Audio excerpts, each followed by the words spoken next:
ಇದ್ರೆ ಜೈಲಿನೊಳಗೆ ಏನ್ ಮಾಡಿದ್ರೂ ನಡೆಯುತ್ತೆ, ಏನ್ ಬೇಕಾದ್ರೂ ಮಾಡ್ಕೊಳ್ಬಹುದು ಅನ್ನೋದಕ್ಕೆ ರಾಜ್ಯಾತಿಥ್ಯವೇ ಸಾಕ್ಷಿಯಾಗಿದೆ. ಅದರಲ್ಲೂ ರೌಡಿ ಶೀಟರ್ಸ್ ಜೊತೆ ಸಿಗರೇಟ್ ಹೊಡಿತಾ ಇರುವಂತ ದರ್ಶನ್ ದರ್ಬಾರ್ ಇದಿಷ್ಟೇ ಅಲ್ಲ, ಮೊಬೈಲ್ ನಲ್ಲಿ ವಿಡಿಯೋ ಕಾಲ್ ಮಾಡಿ ಹೊರಗಡೆ ಇರುವಂತ ರೌಡಿಗಳ ಜೊತೆ ಮಾತನಾಡಿದ್ದು ಕೂಡ ಬಯಲಾಗಿದೆ.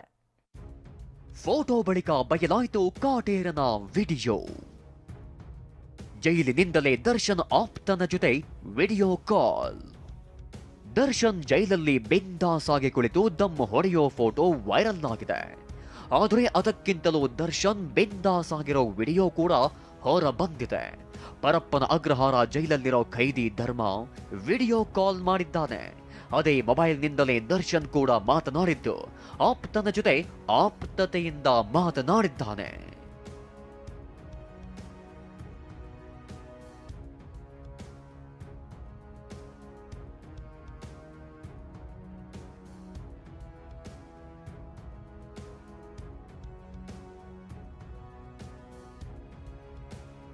ತಂದೆ ತಾಯಿಯಾಗುವುದು ಇನ್ನೂ ಕನಸೇ? ಅಪೋಲೋ ಫರ್ಟಿಲಿಟಿ ಮೂಲಕ ನಿಮ್ಮ ತಂದೆ ತಾಯಿಯಾಗುವ ಕನಸನ್ನು ನನಸಾಗಿಸಿಕೊಳ್ಳಿ. ಉಚಿತ ಆಪ್ತ ಸಮಾಲೋಚನೆಗಾಗಿ ಕರೆ ಮಾಡಿ 9953323196. ದರ್ಶನ್ ಜೊತೆ ಫೋನ್ನಲ್ಲಿ ಮಾತನಾಡಿದವ ದಾಸನಿಗೆ ಊಟ ಆಯ್ತಾ ಅಂತೆಲ್ಲ ಯೋಗಕ್ಷೇಮ ವಿಚಾರಿಸಿದ್ದಾನೆ.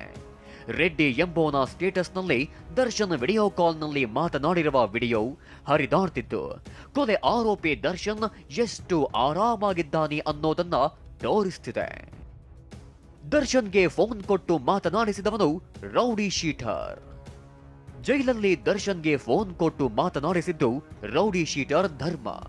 ಬಾಣಸವಾಡಿ ಠಾಣಾ ವ್ಯಾಪ್ತಿಯ ರೌಡಿ ಶೀಟರ್ ಆಗಿರೋ ಧರ್ಮ ರೌಡಿ ಶೀಟರ್ ಕಾರ್ತಿಕೇಯನ್ನ ಕೊಲೆ ಕೇಸಲ್ಲಿ ಜೈಲು ಪಾಲಾಗಿದ್ದಾನೆ.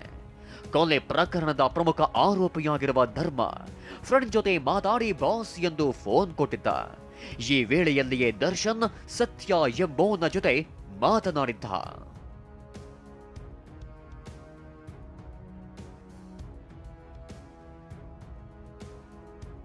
ವಿಡಿಯೋ ಕಾಲ್ನಲ್ಲಿ ಮಾತನಾಡಿದವನು ರೌಡಿ ಶೀಟರ್ ಮಗ. ಇನ್ನು ದರ್ಶನ್ ಜೊತೆ ವಿಡಿಯೋ ಕಾಲ್ನಲ್ಲಿ ಮಾತನಾಡಿರೋನು ಬ್ಯಾಡರಹಳ್ಳಿ ರೌಡಿ ಶೀಟರ್ ಜನಾರ್ದನ್ ಪುತ್ರ ಸತ್ಯ. ಜಾನಿ ಮಗ ಸತ್ಯ ಸಹ ಇತ್ತೀಚೆಗೆ ಜೈಲಿಗೆ ಹೋಗಿ ಬಂದಿದ್ದ. ವಿದ್ಯಾರ್ಥಿಗಳಿಗೆ ಮಚ್ಚಲ್ಲಿ ಹೊಡೆದು ಜೈಲಿಗೆ ಹೋಗಿದ್ದ ರೌಡಿ ಶೀಟರ್ ಸದ್ಯ ಜಾಮೀನಿನ ಮೇಲೆ ಹೊರಗಿದ್ದ. ಇತ್ತೀಚೆಗೆ ಸತ್ಯ ಧರ್ಮನಿಗೆ ವಿಡಿಯೋ ಕಾಲ್ ಮಾಡಿದ್ದ. ಈ ವೇಳೆ ದರ್ಶನ್ ನಮ್ಮ ಸೆಲ್ ಪಕ್ಕದಲ್ಲಿರೋದು ಅಂತ ಧರ್ಮ ಖುಷಿಯಿಂದಲೇ ಹೇಳಿಕೊಂಡಿದ್ದ. ಧರ್ಮ ಯಾವಾಗ ವಿಡಿಯೋ ಕಾಲ್ ಕರೆ ಮಾಡಿ ದರ್ಶನ್ ತೋರಿಸಿದ್ನೋ ಸತ್ಯನ ಖುಷಿಗೆ ಪಾರವೇ ಇರಲಿಲ್ಲ. ನಟ ದರ್ಶನ್ ವಿಡಿಯೋ ಕಾಲ್ನಲ್ಲಿ ಹಾಯ್ ಹೇಳ್ತಿದ್ದಂತೆ ಸತ್ಯ ಅದನ್ನ ರೆಕಾರ್ಡ್ ಮಾಡಿಕೊಂಡು ಏರಿಯಾದಲ್ಲಿ ಬಿಲ್ಡಪ್ ತಗೊಂಡಿದ್ದ. ಕಲಾಸಿಪಾಳ್ಯದ ಹುಡುಗರಿಗೂ ವಿಡಿಯೋ ಕಳುಹಿಸಿದ್ದ.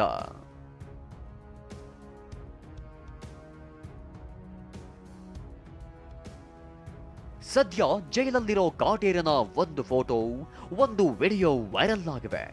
ಇದರಿಂದ ದಾಸ ಜೈಲಲ್ಲಿ ಯಾವುದೇ ಕೊರತೆಯಿಲ್ಲದೆ ಬಿಂದಾಸ್ ಆಗಿರೋದು ಬಟಾ ಬಯಲಾಗಿದೆ.